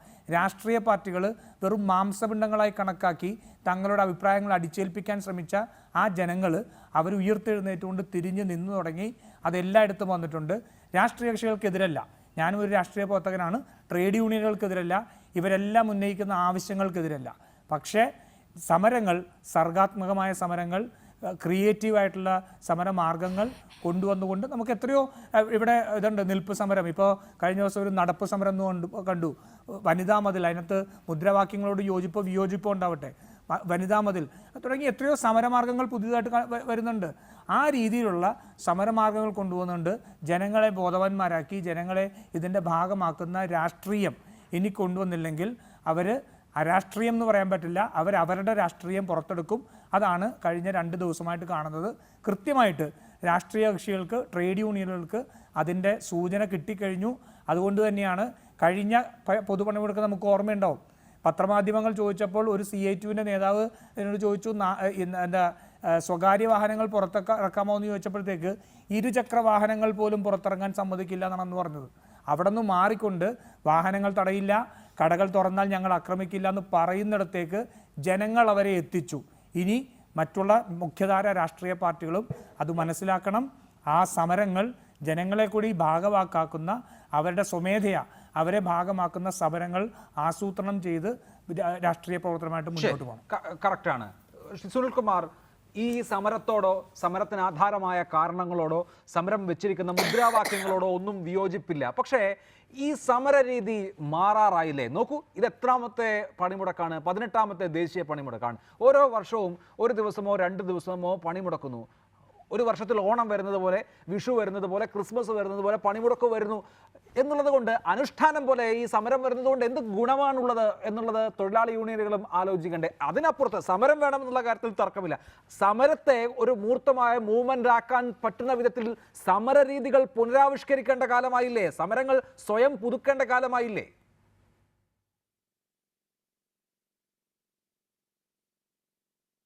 തൊഴിലാളികൾ നടത്തുന്ന സമരത്തിലെ പ്രക്ഷോഭങ്ങളുടെ ഏറ്റവും അവസാനത്തെ ഇടപെടലാണ് പണിമുടക്ക് സമരം. അവർ തൊഴിലാളികൾ നോട്ടീസ് കൊടുക്കാറുണ്ട്, അവരുടെ ഡിമാൻഡുകൾ പറയാറുണ്ട്, ധർണ നടത്താറുണ്ട്, മാർച്ച് നടത്താറുണ്ട്, പ്രക്ഷോഭം നടത്താറുണ്ട്, ക്യാമ്പയിനുകൾ നടത്താറുണ്ട്. ഇതിലൊന്നിലും ഒരു ഗവൺമെൻറ് തങ്ങളുടെ നിലപാട് തിരുത്താൻ തയ്യാറാകാതെ വരുമ്പോഴാണ് ഒരു തൊഴിലാളി സംഘടനയ്ക്ക് അല്ലെങ്കിൽ തൊഴിലാളി വർഗത്തിന് പണിമുടക്ക് സമരമെന്ന ആ സമരമുറയിലെ ഏറ്റവും അവസാനത്തേതെന്ന് പറയാവുന്ന പണിമുടക്ക് സമരത്തിലേക്ക് പോകാൻ തൊഴിലാളി വർഗം നിർബന്ധിക്കപ്പെടുക. 1991 ആരംഭിച്ച ഈ പണിമുടക്ക് സമരം വിവിധ ഘട്ടങ്ങളിലായി രാജ്യത്തെ മഹാഭൂരിപക്ഷത്തിൻ്റെ പിന്തുണയാർജിക്കുന്ന സമരമായി ഇത് മാറിയത് രാജ്യത്തെ തൊഴിലാളികൾ ഈ നയത്തിനെതിരായി അണിചേരുന്ന വലിയ രാഷ്ട്രീയവൽക്കരണ പ്രക്രിയ നടക്കുകയാണ്. തൊഴിലാളികളുടെ പണിമുടക്ക് സമരം എന്നത് എനിക്ക് തൊഴിൽ ചെയ്യേണ്ടതില്ല, ഈ ദിവസത്തെ വേതനം നാളുകൾ തുടർന്നുള്ള എൻ്റെ കാലത്ത് സ്ഥിര വരുമാനത്തിനും തൊഴിൽ സംരക്ഷണത്തിനും വേണ്ടി ഒഴിവാക്കാൻ ഞാൻ തയ്യാറാണ് എന്ന് തീരുമാനിക്കാനുള്ള തൊഴിലാളികളുടെ അവകാശമാണ് പണിമുടക്ക് സമരം. അത് സാമ്രാജ്യത്തിനെതിരായി ഈ രാജ്യം നടത്തിയ പ്രക്ഷോഭത്തിൻ്റെ ചരിത്രത്തിൽ വിദ്യാഭ്യാസ അവകാശത്തിനു വേണ്ടി ഈ തിരുവിതാംകൂറിൽ അയ്യങ്കാളി തുടങ്ങിയ പണിമുടക്ക് സമരം തുടങ്ങി രാജ്യത്തെ തൊഴിലാളി വർഗം നേടിയ എല്ലാ നേട്ടങ്ങൾക്ക് പിന്നിലും ത്യാഗത്തിൻ്റെയും സഹനത്തിൻ്റെയും നഷ്ടത്തിൻ്റെതുമായിട്ടുള്ള സമരങ്ങളുടെ ചരിത്രമുണ്ട്. ആ സമര ചരിത്രത്തിൽ നിന്നാണ് ലോകത്തെ തൊഴിലാളി വർഗം ഇന്ന് കാണുന്ന നേട്ടങ്ങളൊക്കെ നേടിയത്. മഴയത്ത് ആലിപ്പഴം വീഴുന്നത് പോലെ ലോകത്തെ തൊഴിലാളിക്ക് ഒരു ഭരണകൂടവും ഒരു മുതലാളിയും സ്വമേധയ ഒരു ആനുകൂല്യങ്ങളും അവകാശങ്ങളും സ്ഥാപിച്ചു നൽകിയിട്ടില്ല. ഇതെല്ലാം തൊഴിലാളി വർഗം നടത്തിയ തീഷ്ണമായ സമരത്തിലൂടെ അവർ പൊരുതി നേടിയെടുത്തതാണ്. അത് നേടിയെടുത്തവ പുതിയതു നേടാനല്ല, സംരക്ഷിക്കാനാണ് 2019 ഈ പണിമുടക്ക് സമരം.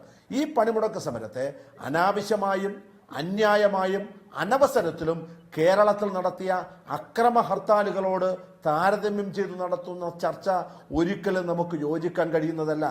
കറണ്ടടിച്ച് കാക്ക ചത്താലും കെട്ടിയോലോട് പിണങ്ങി പെട്രോൾ ഒഴിച്ച് കത്തിച്ചാലും ഹർത്താൽ നടത്തുന്നത് പോലെയല്ല മാസങ്ങൾക്ക് മുമ്പ് പണിമുടക്ക് പ്രഖ്യാപിച്ച് കേന്ദ്ര ഗവൺമെന്റിനും തൊഴിൽ സ്ഥാപനങ്ങൾക്ക് നോട്ടീസ് നൽകി തൊഴിലാളികളെ സമരത്തിന്റെ ഡിമാൻഡ് പഠിപ്പിച്ച് ഇന്ത്യയിലെ സംയുക്ത ട്രേഡ് യൂണിയൻ നടത്തിയ ന്യായമായിട്ടുള്ള ഈ സമരം എന്ന് പറയുന്നത് തൊഴിലാളികളുടെ ആവശ്യങ്ങൾ സംരക്ഷിക്കാനുള്ള സമരമാണ്, അവകാശങ്ങൾ സംരക്ഷിക്കാനുള്ള സമരമാണ്. ഈ സമരം മാറ്റിവെച്ച് പിന്നെ എന്തു സമരം നടത്തണമെന്നാണ്? രാഷ്ട്രീയ ക്യാമ്പയിനും പ്രത്യയശാസ്ത്ര വിദ്യാഭ്യാസവും നവോത്ഥാന ക്യാമ്പയിനും തൊഴിലാളി വർഗത്തിന്റെ പണിമുടക്കവും ഇതിനെയെല്ലാം വേർതിരിച്ചു കാണേണ്ടതാണ്. ഇവിടെ രാഷ്ട്രീയവൽക്കരണം അല്ലെങ്കിൽ പ്രത്യയശാസ്ത്ര ബോധം പഠിപ്പിക്കൽ അല്ലെങ്കിൽ നവോത്ഥാനം പഠിപ്പിക്കൽ പോലെയല്ല തൊഴിലാളിയുടെ സമരം.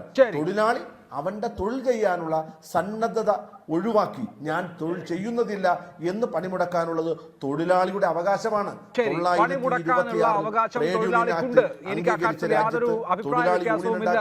അവർക്ക് പണിമുടക്കാനും അവസരമുണ്ട്. അവിടെയും ഉയരുന്ന പ്രശ്നങ്ങൾ ധാരാളമുണ്ട്. അഡ്വക്കേറ്റ് മിനി, എന്തുകൊണ്ട് സമരമാർഗങ്ങൾ സ്വയം പുതുക്കിക്കൂടാ എന്നുള്ള ചോദ്യം എന്തുകൊണ്ടാണ് തൊഴിലാളി യൂണിയനുകൾ ആഭ്യന്തരമായി അന്വേഷിക്കാത്തത്? പണിയെടുക്കുന്ന തൊഴിലാളിക്ക് അവന്റെ ഡിമാൻഡുകൾ വെക്കാനും അവന്റെ പണി മുടക്കാനും ഒക്കെയുള്ള എല്ലാ തരത്തിലുള്ള അവകാശവും ഉണ്ട്. അങ്ങനെ ഇരിക്കെ തന്നെ പുതിയ കാലത്തോട് സംവദിക്കാനും ആ നിലയ്ക്ക് സ്വയം പുതുക്കാനും സമരങ്ങളും സമരമാർഗങ്ങളും തയ്യാറാവേണ്ടതല്ലേ? ഇവിടെ അഭിലാഷ് മനസ്സിലാക്കേണ്ട കാര്യം, കഴിഞ്ഞ 5 വർഷമായി നമ്മൾ നിരന്തരമായ സമരത്തിലാണ്. ഒരുപാട് ധർണകൾ നടത്തി, ഒരുപാട് മാർച്ചുകൾ നടത്തി, ഡൽഹിയിലേക്ക് മാർച്ച് നടത്തി, നിയമസഭകളിലേക്ക് മാർച്ച്, രാജ്ഭവനിലേക്ക് മാർച്ച് നടത്തി, അങ്ങനെ ഒരുപാട് സമരങ്ങൾ നടത്തിയിട്ടും 5 വർഷത്തിൽ രഘുരാജ് നേരത്തെ പറഞ്ഞതുപോലെ ഈ എല്ലാ ട്രേഡ് യൂണിയനുകളെയും വിളിച്ചിട്ട് ഈ ആവശ്യങ്ങളെക്കുറിച്ച് ചർച്ച ചെയ്യാൻ കേന്ദ്ര ഗവൺമെൻറ് ഇതുവരെ തയ്യാറായിട്ടില്ല. രഘുരാജിൻ്റെ സംഘടനയായ BMS മാത്രമുള്ള ഒരു സമിതിയെ മാത്രമാണ് കേന്ദ്ര ഗവൺമെൻറ് വിളിക്കുന്നത്.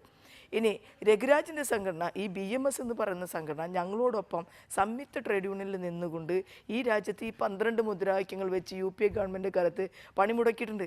അപ്പോൾ അവർ ഒരു മര്യാദയുടെ അടിസ്ഥാനത്തിലെങ്കിലും മറ്റ് ട്രേഡ് യൂണിയനുകളെങ്കിലും കൂടെ വിളിക്കണം എന്ന് ഇതുവരെ പറഞ്ഞിട്ടുമില്ല. അപ്പോൾ അങ്ങനെ ഞങ്ങൾ വയ്ക്കുന്ന ഒരു ഡിമാൻഡും സർക്കാർ അംഗീകരിക്കുന്നില്ല. ഇവിടെ ഞങ്ങൾ നടത്താൻ സമര രൂപങ്ങളില്ല. പക്ഷെ ഇവിടെ ഒരു കാര്യം മനസ്സിലാക്കണം, എന്താണ് മുതലാളിത്തം? നിങ്ങൾ മനസ്സിലാക്കി, ഈ രാജ്യത്തെ 73% വരുന്ന സമ്പത്ത് 1% വരുന്ന കോർപ്പറേറ്റുകളുടെ കൈകളിലേക്ക് പോകുന്ന രീതിയിൽ അസമത്വം വളരുകയാണ്. ഇവിടെ എന്താണ് അവരുടെ ലാഭം?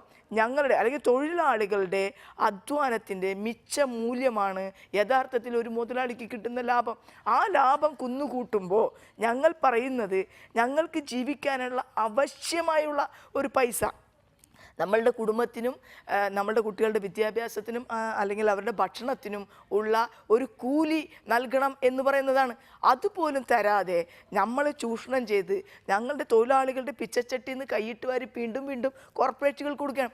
ഈ രാജ്യത്ത് 1947 ശേഷം പ്രതിരോധ മേഖലയിൽ ഇതുവരെ സ്വകാര്യവൽക്കരണം ഉണ്ടായിട്ടില്ല.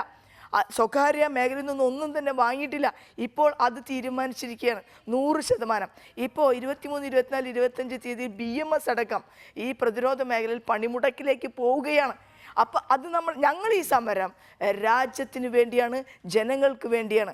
അതുകൊണ്ട് തന്നെ പണിമുടക്ക് ഞങ്ങളുടെ ഏറ്റവും അവസാനത്തെ ആയുധമായിരുന്നു. പക്ഷെ ആ ആയുധം കൊണ്ട് ഞങ്ങൾ പറയുന്നത് ഞങ്ങളുടെ അധ്വാനം കൊണ്ട് നിങ്ങൾക്ക് കിട്ടുന്ന മിച്ചമൂല്യത്തിൻ്റെ ലാഭം ഇനി നിങ്ങൾ എടുക്കണ്ട എന്ന് പറയുന്ന ഏറ്റവും ശക്തമായിട്ടുള്ള താക്കീതാണ് ഞങ്ങൾ തരുന്നത്. ഈ നയം തിരുത്തണം. ശരി, അവിടെയാണ് ശ്രീ രഘുരാജ്.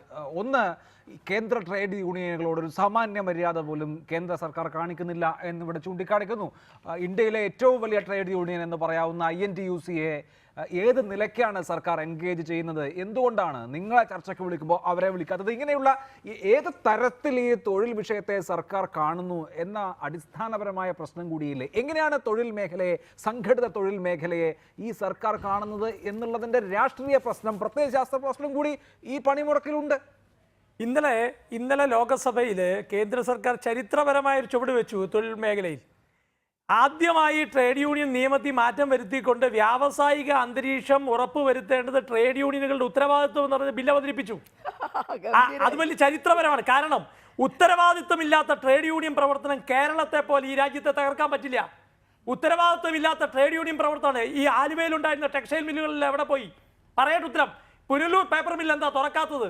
കേരളത്തിലെ KSRTCയിൽ പെൻഷൻ കിട്ടാത്തതുകൊണ്ട് 23 പേര് ആത്മഹത്യ ചെയ്തിട്ടുണ്ട്. എന്തിയെ? KSRTC 4000 പേര് പിരിച്ചുവിട്ടല്ലോ. നേതാക്കന്മാർക്ക് മറുപടിയില്ലല്ലോ. അന്നേരം ഇതിനി പറ്റില്ല. ഈ രാജ്യത്ത് വ്യാവസായിക അന്തരീക്ഷം നിലനിർത്താനും ട്രേഡ് യൂണിയനുകൾക്ക് ഉത്തരവാദിത്വമുണ്ട്. അതിനുള്ള ചരിത്രപരമായ നിലപാടിലേക്ക് കേന്ദ്ര സർക്കാർ പോകുമ്പോൾ ആ സർക്കാരിനെ പ്രതിക്കൂട്ടിലാക്കാൻ ശ്രമിക്കുക. നടക്കില്ല.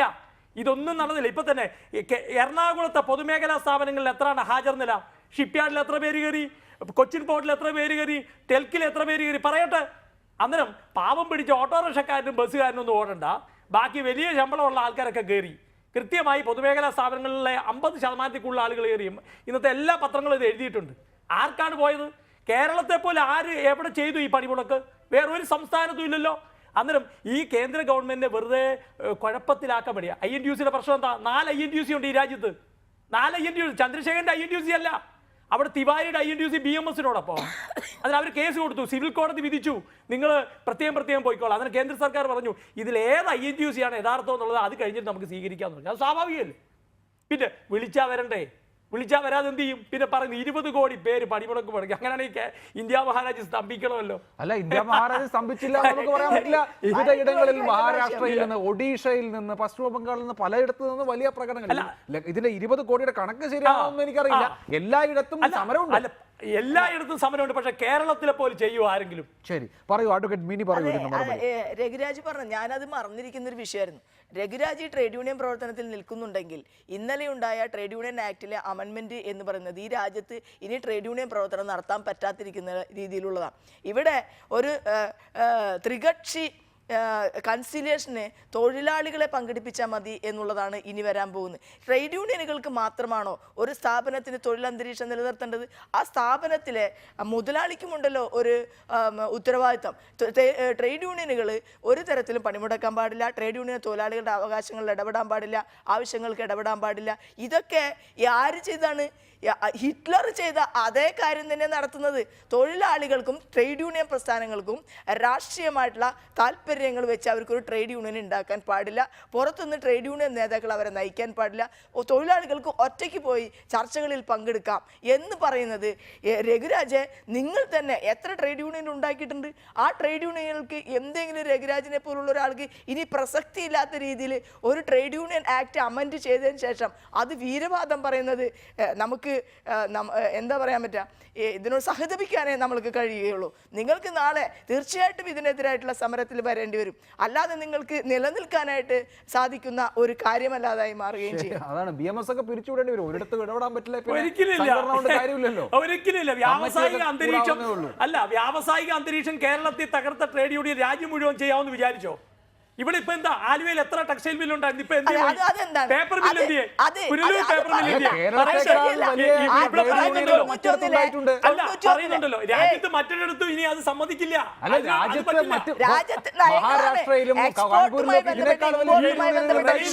ടിക്കറ്റ് നടപ്പിലാക്കിയിട്ടാണ് ടെക്സ്റ്റൈൽ മേഖല തകർന്നത്. 1991 പുത്തൻ സാമ്പത്തിക നയവുമായി ബന്ധപ്പെട്ടുകൊണ്ട് നമ്മുടെ രാജ്യത്തേക്ക് ടെക്സ്റ്റൈൽ ഉൽപ്പന്നങ്ങൾ ഇറക്കുമതി ചെയ്യാനുള്ള സെൻട്രൽ ഗവൺമെന്റ് തീരുമാനവുമായി ബന്ധപ്പെട്ടാണ് ടെക്സ്റ്റൈൽ മേഖല തകർന്നത്. അന്ന് തുടങ്ങിയ 91 നയത്തിനെതിരെ ഈ പറഞ്ഞ രഘുരാജ് അടക്കമുള്ള ആളുകൾ എത്രയോ യോഗങ്ങളിൽ പ്രസംഗിച്ചിട്ടുണ്ട്. ഇപ്പോഴും നമ്മൾ ഒരുമിച്ച് നടത്തിയ സമരത്തിൽ 18 കോടി പങ്കെടുത്തു എന്ന് നമ്മൾ എല്ലാവരും ഉറപ്പിച്ചു പറഞ്ഞില്ലേ? അപ്പൊ പിന്നെ ഇത്രയും വർഷങ്ങൾക്ക് ശേഷം 2 കോടി കൂടുതലായി എന്ന് പറയുന്നത് രഘുരാജൻ സമ്മതിക്കാൻ എന്താ ബുദ്ധിമുട്ട്? ശരി, അതല്ല കണക്കിന്റെ കാര്യം അവിടെ നിൽക്കട്ടെ. ശ്രീ സുനിൽകുമാർ, ഈ സമരം ഏത് നിലയ്ക്ക് മുന്നോട്ട് കൊണ്ടുപോകും എന്നുള്ള വേറൊരു പ്രശ്നമുണ്ട്. അടുത്ത വർഷം വീണ്ടും ഒരു ഇതുപോലെയുള്ള അടുത്ത പണിമുടക്ക് എന്നുള്ളത് തന്നെ എന്ത് കഥയാണുള്ളത്, എന്ത് കാര്യമാണുള്ളത്? അതിനപ്പുറത്ത് ഇപ്പോൾ കർഷകരുടെ സമരം എങ്ങനെയാണ്, ഏത് തരത്തിലാണ് രാഷ്ട്രീയ മുന്നേറ്റമായത് എന്ന് നമ്മൾ കണ്ടു. ഇന്ത്യയിലെ തൊഴിലാളി വർഗത്തിന് ആ തരത്തിൽ സമരസജ്ജരാകേണ്ട ഒരു സാഹചര്യമുണ്ടെങ്കിൽ അതിലേക്ക് പോകണമല്ലോ. അതല്ലാതെ അനുഷ്ഠാനം പോലെ എല്ലാ വർഷവും പണിമുടക്ക് നടത്തിയാൽ മതിയോ?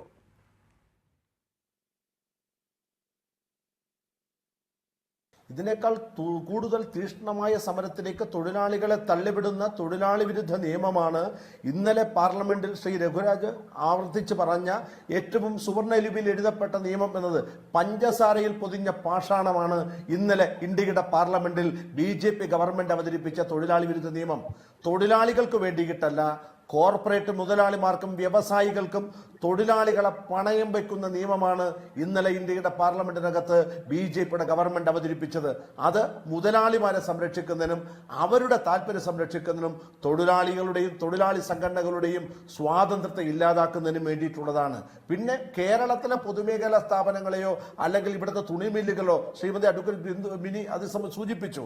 ഇവിടെ കേരളത്തിലെ ഏറ്റവും വലിയ പൊതുമേഖല ഇലക്ട്രോണിക്സ് വ്യവസായ രംഗമായിരുന്നു കെൽട്രോൺ അടച്ചുപൂട്ടിയ തൊഴിലാളി സമരത്തിന്റെ ഭാഗമായിട്ടാണോ ഇപ്പൊ ഇവർ നടപ്പിലാക്കുന്നതും കോൺഗ്രസ് കൊണ്ടുവന്നതുമായ നവ ഉദാരവൽക്കരണ സാമ്പത്തിക നയത്തിന്റെ ഭാഗമായി ഇന്ത്യയിലേക്ക് ഇറക്കുമതി ചെയ്ത ഇലക്ട്രോണിക്സ് ഉൽപ്പന്നങ്ങൾക്ക് ഉണ്ടായിരുന്ന ഇറക്കുമതി നികുതി എടുത്തുമാറ്റുകയും ഇവിടെയുള്ളതിനേക്കാൾ കുറഞ്ഞ വിലക്ക് ഇലക്ട്രോണിക്സ് ഉൽപ്പന്നങ്ങളും മറ്റുൽപ്പന്നങ്ങളും ഇന്ത്യയിലേക്ക് ഇറക്കുമതി ചെയ്യുകയും ചെയ്തപ്പോൾ ഇവിടുത്തെ സ്വദേശി ഉൽപ്പന്നങ്ങൾ ഉൽപ്പാദിപ്പിക്കുന്ന ഫാക്ടറികൾ അടച്ചുപൂട്ടപ്പെട്ടു.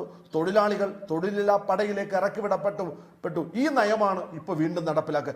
ഈ നയം തിരുത്തുന്നത് വരെയുള്ള പ്രക്ഷോഭത്തിലേക്ക് പോകാൻ തൊഴിലാളി വർഗം നിർബന്ധിക്കപ്പെടുകയാണ്. ഒരു തൊഴിലാളിയും സ്വമേധയ പണിമുടക്കണം, എനിക്ക് വരുമാനം വേണ്ടതില്ല എന്ന് തീരുമാനിച്ചുറപ്പിച്ച് വീട്ടിൽ നിന്ന് ഇറങ്ങുന്ന ആളുകളല്ല. പക്ഷേ അവരുടെ തൊഴിൽ നഷ്ടപ്പെടുകയാണ്, അവരുടെ വരുമാനം നഷ്ടപ്പെടുകയാണ്, തൊഴിലെടുക്കാനുള്ള അവന്റെ അവസരമില്ലാതാടുകയാണ്, അവന്റെ തൊഴിൽ സ്ഥിരത നഷ്ടപ്പെടുകയാണ്. PF ആകട്ടെ, ഗ്രാറ്റുവിറ്റി ആകട്ടെ, പെൻഷൻ ആനുകൂല്യമാകട്ടെ എല്ലാം ഇല്ലാതാവുകയാണ്. അപ്പോൾ 926 മുതൽ ട്രേഡ് യൂണിയൻ ആക്ട് നിലവിലുള്ള രാജ്യത്ത് തൊഴിലാളികൾ സംഘടിതമായി സമരം ചെയ്ത് നേടിയെടുത്ത് അവൻ അനുഭവിച്ചു പോരുന്ന ആനുകൂല്യങ്ങൾ, അവകാശങ്ങൾ ഇല്ലാതാക്കാൻ ഭരണകൂടം ശ്രമിക്കുമ്പോൾ ഉണ്ടായിരുന്ന ആനുകൂല്യങ്ങൾ നിലനിർത്താനും അത് സംരക്ഷിക്കാനും പണിമുടക്കല്ലാതെ മറ്റൊരു പ്രക്ഷോഭത്തിലേക്ക് പണിമുടക്കല്ലാതെ മറ്റൊരു മാർഗമില്ല എന്നുള്ള നിലപാടിലാണ് സെൻട്രൽ ട്രേഡ് യൂണിയനുകൾ. ഞാൻ പറഞ്ഞെത്താം നായർ, ഒന്ന് ഒരു ജനാധിപത്യ സമൂഹത്തിന് സമരം ചെയ്യാനുള്ള അവകാശമുണ്ടല്ലോ. അത് ഏതെങ്കിലും ഒരു സമൂഹത്തിൽ മാത്രമുള്ളതല്ല. നമ്മൾ യൂറോപ്പിലേക്ക് നോക്കൂ, ഫ്രാൻസിൽ എന്താണ് കാണുന്നത്? കർഷകർക്കും തൊഴിലാളികൾക്കും അസംഘടിത മേഖലയിൽ ജോലി ചെയ്യുന്ന ആളുകൾക്കുമൊക്കെ ഒരു വലിയ പ്രക്ഷോഭത്തിലേക്ക് പോകേണ്ട സാഹചര്യം രാജ്യത്ത് ഉരുത്തിരിഞ്ഞ് വരികയാണെങ്കിൽ അവരങ്ങോട്ട് തന്നെ പോകേണ്ടേ? 100% ഒരു സംശയം അക്കാര്യത്തിൽ വേണ്ട. ഞാൻ പറഞ്ഞല്ലോ, ഞാൻ സമരം എന്ന് പറയുന്നത് അല്ലെങ്കിൽ പണിമുടക്ക് എന്ന് പറയുന്നതിനെ പോലും എതിർക്കുന്നില്ല. ഇവിടെ ബഹുമാന്യനായ ശ്രീ സുനിൽകുമാർ ഒന്നും ഒരു പ്രതിരോധത്തിൽ നിന്ന് സംസാരിക്കേണ്ട കാര്യമില്ല. 20 കോടി തൊഴിലാളികൾ ഇന്നത്തെ പണിമുടക്കിൽ പങ്കെടുത്തിട്ടുണ്ടെങ്കിൽ അത് വിജയം തന്നെയാണ്. പക്ഷേ പൊതുസമൂഹത്തിനെ അതിനകത്ത് ഭാഗമാക്കിയില്ല, അവനെ ഭീഷണിപ്പെടുത്തി വീട്ടിയിരുത്തിയില്ല, അല്ലെങ്കിൽ സാധാരണക്കാരനെ അവൻ്റെ റോഡിലേക്ക് ഇറക്കിയില്ല എന്നുള്ളതാണ് നിങ്ങളുടെ വേദനയെങ്കിൽ അതിനെതിരാണ് ഞങ്ങൾ പണിമുടക്കിൽ തൊഴിലാളികൾ പങ്കെടുക്കുന്നു, അല്ലെങ്കിൽ ഇനിയിപ്പോൾ ഏത് സമരം വിളിച്ചാലും ആര് അതിനോട് മനസ്സാൽ പങ്കെടുത്തുകൊണ്ട് ഐക്യദാർഢ്യം പ്രഖ്യാപിക്കുന്നോ അതിനെതിരല്ല. പക്ഷേ നിങ്ങൾ ഭീഷണിപ്പെടുത്തി വീട്ടിലിരുത്തും എന്ന് പറയുന്ന അതിൻ്റെ സ്വഭാവത്തോടാണ് എതിര്. അതാണ് ഇന്ന് പല സ്ഥലങ്ങളിലും നടന്നത്. അതിനെ തള്ളി പറയാൻ സുനിൽകുമാർ തയ്യാറായത് സ്വാഗതാർഹമാണ്. പക്ഷെ അവർക്കെതിരെ നടപടി ഉണ്ടാവണം. എന്നിട്ട് ഇന്നത്തെ പണിമുടക്ക് വിജയിച്ചതിൻ്റെ ആത്മവിശ്വാസത്തിൽ ശ്രീ സുനിൽകുമാർ ഇനിയും ഇത്തരത്തിലുള്ള സമരങ്ങൾ മുന്നോട്ട് കൊണ്ടുപോകണം എന്ന് തന്നെയാണ് എനിക്ക് പറയാനുള്ളത്. അതല്ലാണ്ട് സാധാരണക്കാരൻ്റെ തല അടിച്ചു പൊളിച്ച് അല്ലെങ്കിൽ അവനെ ഹോസ്പിറ്റലിൽ പോകാൻ വിടാതെ, അവനെ അവൻ്റെ ജീവിതവുമായിട്ട് മുന്നോട്ട് പോകാൻ വിടാതെ, അവന്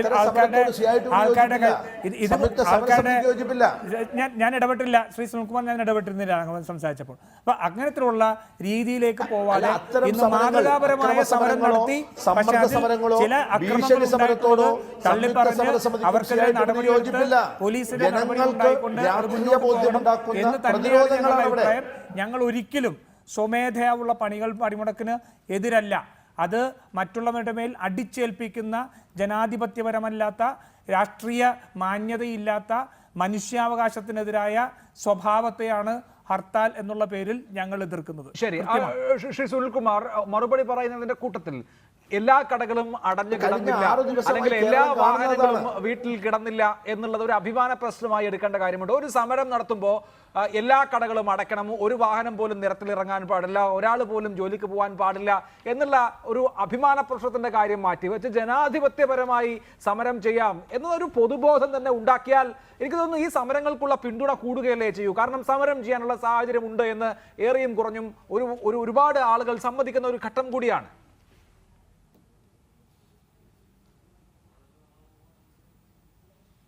ഇത്തരത്തിൽ ഒരു ആളെയും ഒരു സംഘടനയെയും ഒരു സ്ഥാപനത്തെയും ഭീഷണിപ്പെടുത്തി സമരം ചെയ്യേണ്ടതില്ല എന്ന നിലപാട് തന്നെയാണ് ഈ സമരവുമായി ബന്ധപ്പെട്ട്, ഈ പണിമുടക്കുമായി ബന്ധപ്പെട്ട് പൊതുവിൽ CIT മുന്നോട്ട് വച്ചിട്ടുള്ളത്. ഇതുതന്നെയാണ് സമരസമിതിയുടെ പൊതുവായിട്ടുള്ള നിലപാട്. ആ നിലപാടിൽ നിന്ന് ഒരു ഇഞ്ചും മുന്നോട്ട് പോയിട്ടില്ല. കഴിഞ്ഞ 6 ഹർത്താലുകൾ സമരാഭാസങ്ങളായിരുന്നു, അക്രമങ്ങളായിരുന്നു. അതിനെ ഒരു തരത്തിലും ന്യായീകരിക്കുന്നില്ല. എന്റെ പ്രിയ